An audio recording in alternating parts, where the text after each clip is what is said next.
The year was 1992, and Los Angeles was on fire. It had been about a year since Rodney King had been beaten up by 4 LAPD officers after a traffic stop. And there was just tremendous unrest and a lot going on. And at that time, I was very active in a church called Brentwood Presbyterian Church. And the riot started at the corner of Florence and Normandy. And every church in the Presbytery had been assigned some other church, some other Presbyterian church to be helpful at, but because our church was the most active, we were been going down to Mexico and building houses and doing all kinds of things, our church got assigned the most affected church, which was this beautiful white church right there at the corner of Florence and Normandy. So as the city was on fire, there were a group of us who knew that we needed to get involved. We needed to do more than just take them some diapers. Moms in the community, a lot of the stores had been burned out and looted, and they couldn't get diapers or formula for their kids. And so there was a tremendous need in the families in that area. And, it was pretty straight up and pretty easy for some of us to go down there and quickly deliver some goods and get out. But that wasn't really what we wanted to do. We really wanted to be a part of a solution. We wanted to understand the pain that the community was feeling. And I think there were about 5 or 6 of us who decided that for the next bunch of Sundays, we would start worshiping with them rather than going to church in our nice little safe community of Brentwood. And so it was still pretty dangerous. The city was smoldering. So we had this old station wagon, and we put kind of fake Red Cross signs on the outside of it so that people would know as we were coming in that, yeah, we were white, but we were there to be part of the solution and to be helpful. And so we ended up, it was just such an incredible experience in meeting so many different people. And we really became, for a little period of time, kind of embedded in that church.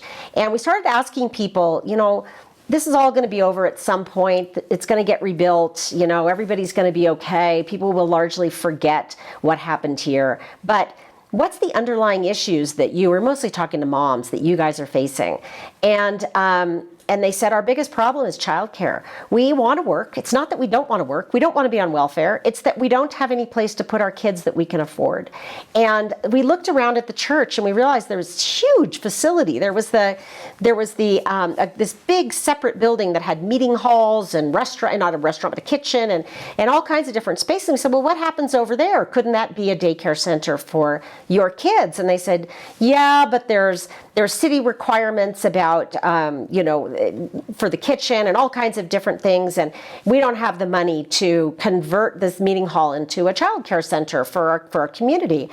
And so at that time, I was working for one of the world's largest construction management firms. And we were working on some huge projects. And I had a lot of contacts with different trades and different vendors. And we started just doing everything we could to get donations. And we ended up getting a dumbwaiter donated. We got new kitchen equipment. We got the bathrooms refurbished.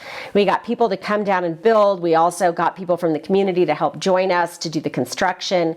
And we ended up opening a childcare center at the Presbyterian Church at the corner of Florence and Normandy.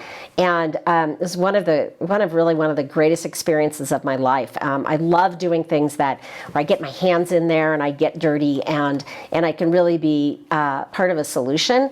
And what really, I think, made that work was that there was a group of us. I couldn't really ever have done it just by myself. It really took a village coming together and deciding, we want to be part of this solution. We don't want to just complain. We don't want this to be something where it's like, oh, they have this problem and we took them some things after the riots and now we've gone back to our day-to-day lives.